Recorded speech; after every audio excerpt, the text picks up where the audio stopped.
Hi, this is Mike from Mike's Unboxing Reviews and How To, and today we're going to be taking a look at the Xiaomi Band 4. Keep watching to find out more.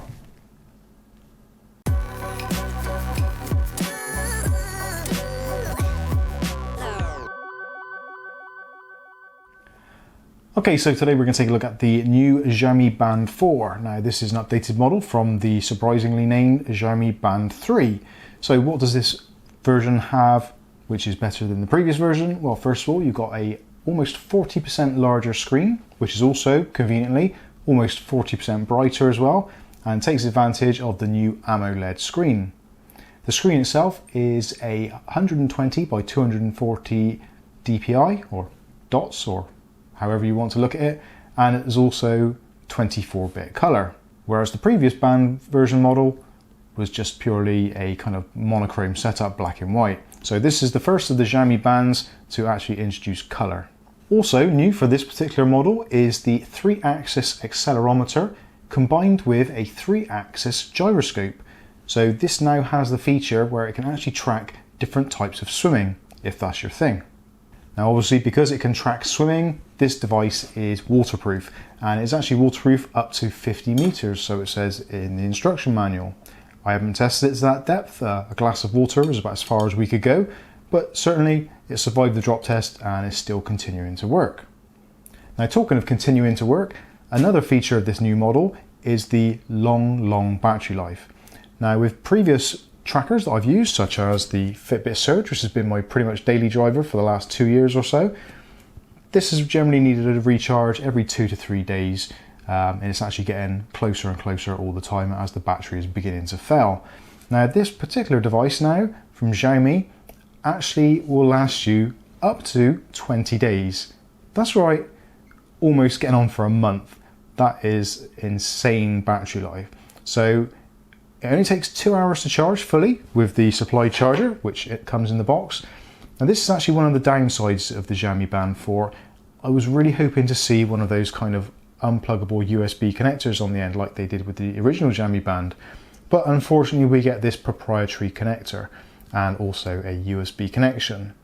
Now this isn't going to be massively a problem because obviously a 20-day battery life is fantastic, so you're not going to be running to find your charger every day or every couple of days.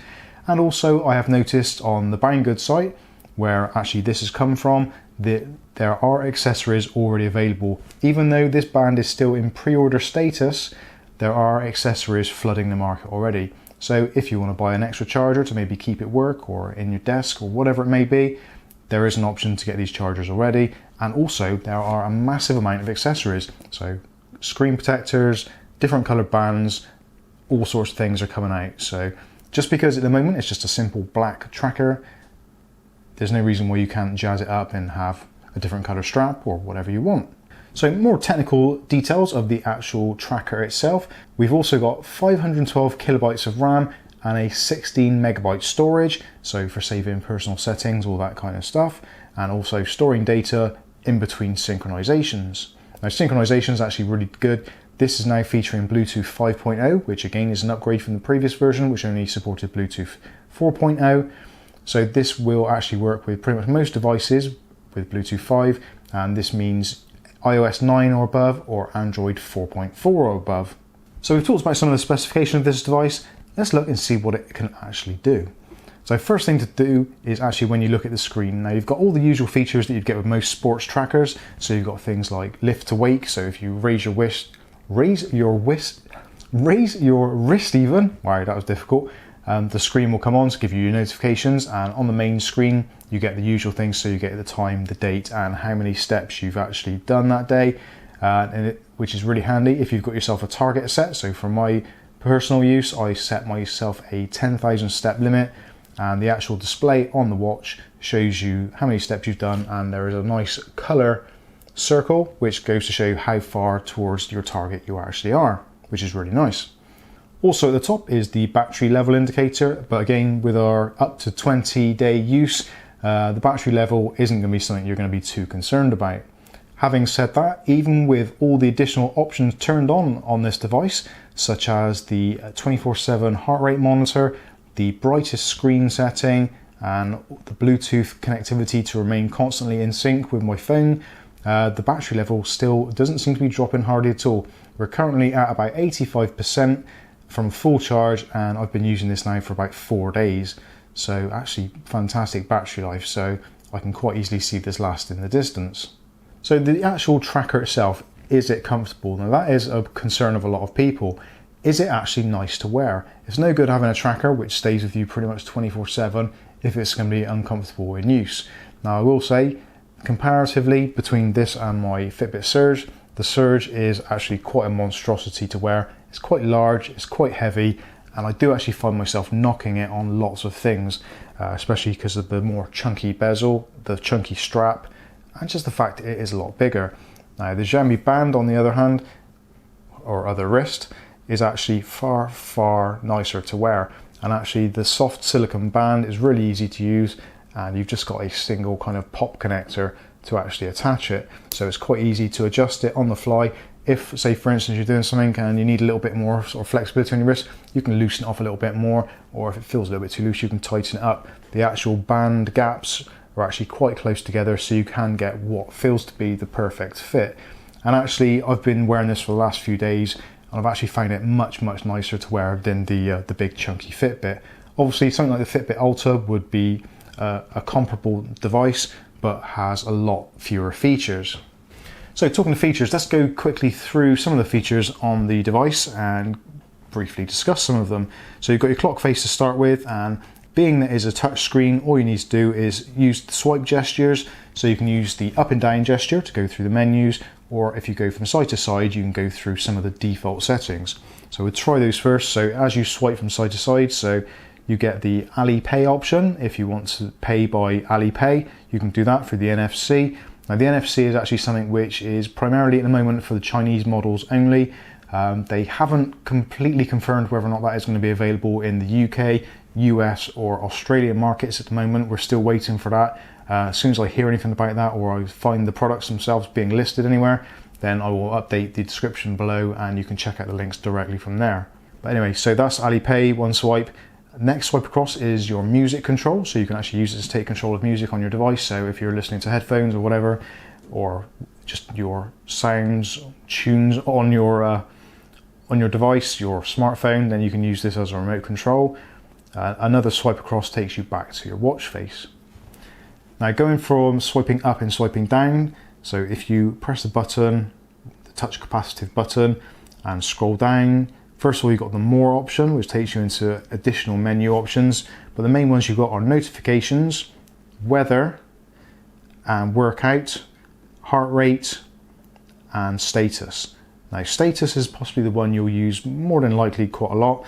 Click on status and it tells you your steps, distance you've walked or run, how many calories you've burnt, and how many idle alerts you've had, and it also gives you information about what idle alerts is. So basically sitting down for too long is bad for you, so this thing will vibrate and notify you if you've been doing that for too long. Now to get back to the menu, all you do is press the button at the bottom, the touch capacitive button.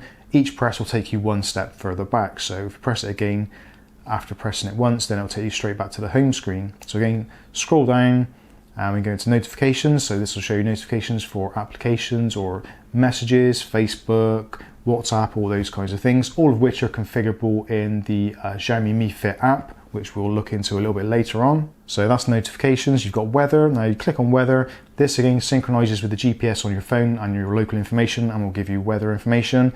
So it gives you today's on the main screen. If you scroll up or scroll down, then you get the next 2 days and then the following 2 days, so 5 days in total of weather on the device. The next one is the workout. So in the workout section, again, being a tracker, this is going to be quite useful to people.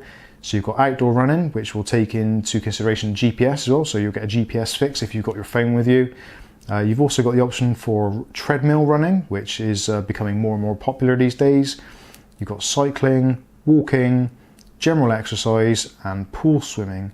So in pool swimming, you can set things like the pool size, the width, in yards, all that kind of stuff, and you can set up lots of features in there. I haven't been to a swimming pool in ages, so I haven't been able to test out, but from what I've heard from other reviewers, it actually does work very well. In exercise, you can set that, and once you do it, you get a countdown, and then it's basically in exercise mode. So that's completely tracking everything you're doing, the time, the calories used.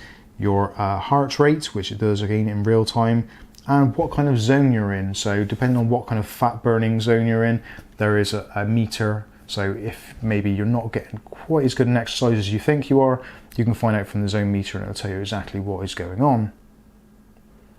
And if you press and hold the button, you can then pause the exercise, or pause slightly, go on, do something else, then get back into your exercise by pressing play again, or you can press the stop button and then that will log your exercise should you have done any. I obviously haven't, so it says on mine now, time is too short to be recorded, which I guess makes sense. So it's not going to inaccurately record information that you've done by mistake, so it's only going to actually log proper exercises. So that was workout. We've got weather, as we said, heart rate.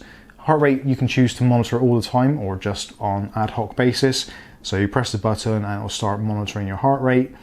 And then when it's done, there'll be a fixed screen and also an option to rerun it again. So it will do another accurate monitoring of your heart rate.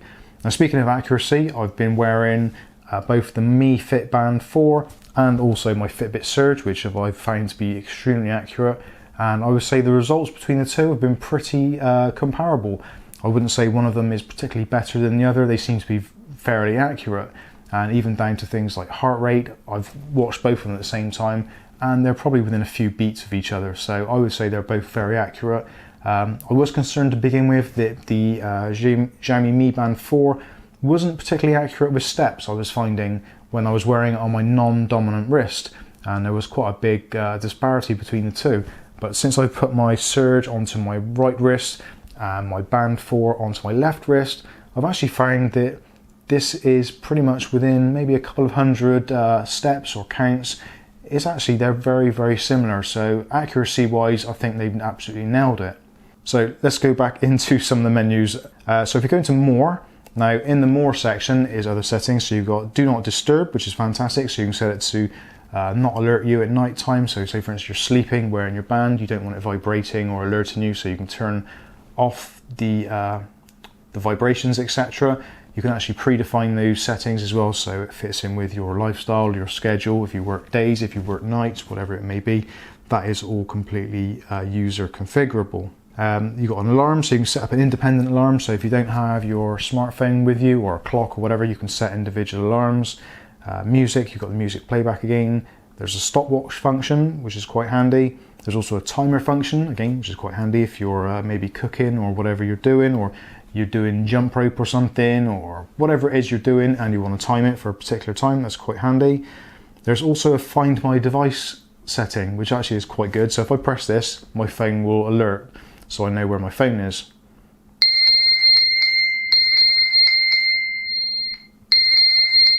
And I'll turn that off.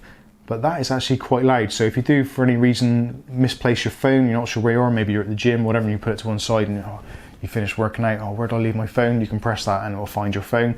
Obviously if it's within a certain Bluetooth range anyway. Other features, so you've got a silence option, so you can silence both your tracker and your mobile device. It will do both. You've got Alipay feature, and you've got your band display.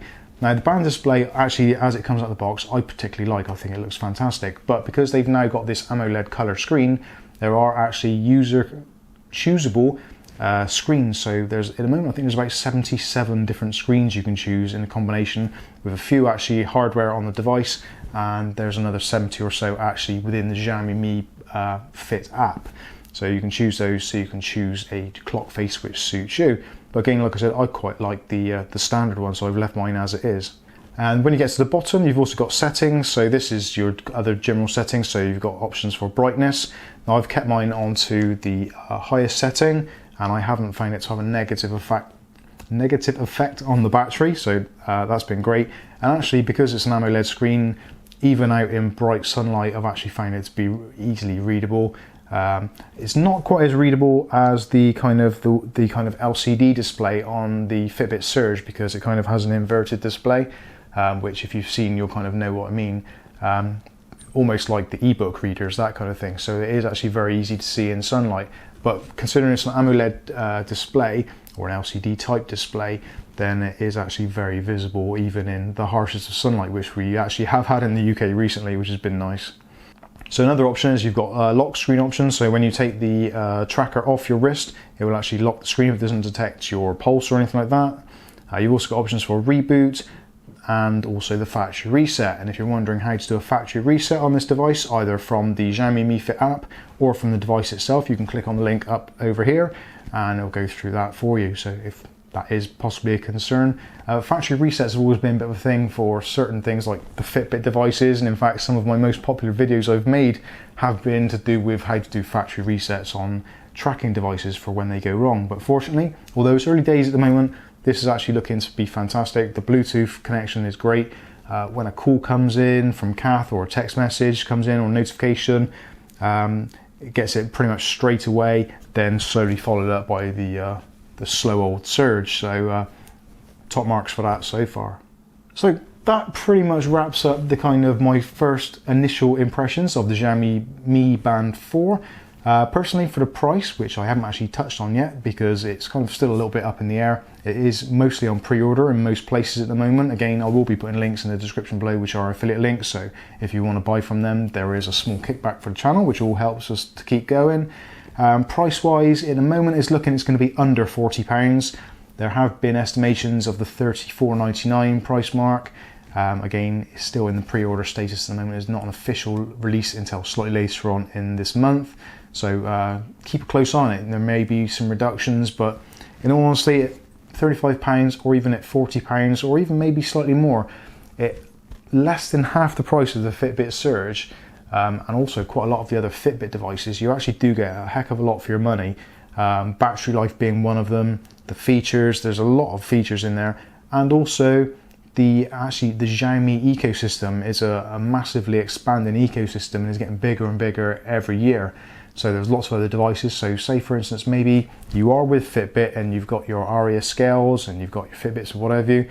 If you're thinking of maybe leaving the Fitbit ecosystem and jumping ship and saving some money and getting some real value, then maybe it's time to start looking at the Xiaomi range of fitness devices. Anyway, that pretty much wraps up this quick review and overview of the Xiaomi Mi Band 4.